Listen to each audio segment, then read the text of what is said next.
ইব্রাহিম আলাইহিস সালামের কোরবানিতে সবাই এক, সবাই কাবা শরীফে যাচ্ছে।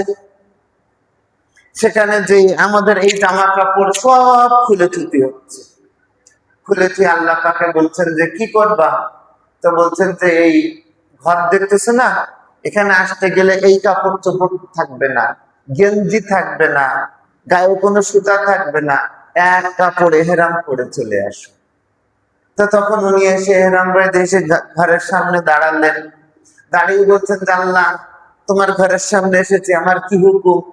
তখন বলছেন ওই জায়গা দেখতেছো সাফা, ওই মারওয়া, ওখানে যেয়ে দৌড়াও। তো তখন বান্দা যে বলে যে 15 লাখ টাকা খরচ করে আসলাম, এখানে দৌড়ানোর জন্য কেন? এইরকম দৌড়ানো তো আমি আমার গ্রামেও দৌড়াইতে পারি, তো এখানে দৌড়াবো কেন? তো তখন আল্লাহ বলতেছেন এখানে এসে দৌড়াও, তাহলে হাজি হবে, আর না হলে এখান থেকে দৌড়াও, আল্লাহর দরবার থেকে চলে যাবে। দৌড়াইতে হবে। তখন আল্লাহ এই দৌড়ানোর মাঝখানে ইব্রাহিম আলাইহিস সালাম আর বিবি হাজরার কি হবে? দৌড়ালে কি সব হয় নাকি? দৌড়ালে কি সব হবে? দৌড়াবো কেন? এক কাজ করলে হয় না? তা কি কাজ? আমি একটু কোরআন শরীফ পড়ি, 2 রাকাত নফল নামাজ পড়ি, নামাজ পড়ি বলে আল্লাহ তুমি বিবি হাজরার জান্নাত নসিব করো।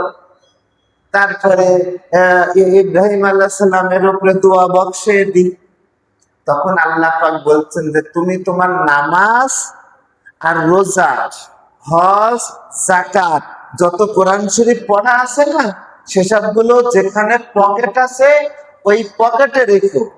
এখানে পকেট ছাড়া আমি এহরাম তৈরি করেছি, যাতে করে তোমাদের ওই সমস্ত ইবাদত এনাদের কোনো কাজে লাগবে না। যারা ইবাদতের মালিক তাদেরকে তোমার দোয়াতে ওদের কোনো কাজে লাগবে না।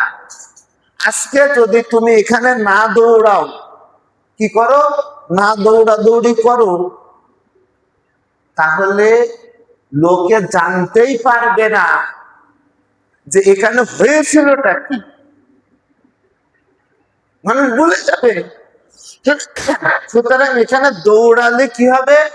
তখন দৌড়ানোর সময় বলবে আরে এইরকম ভাবে বিবি হাজরা দৌড়িয়েছিল ইসমাইলকে বাঁচানোর জন্য। ঠিক প্রতি বছর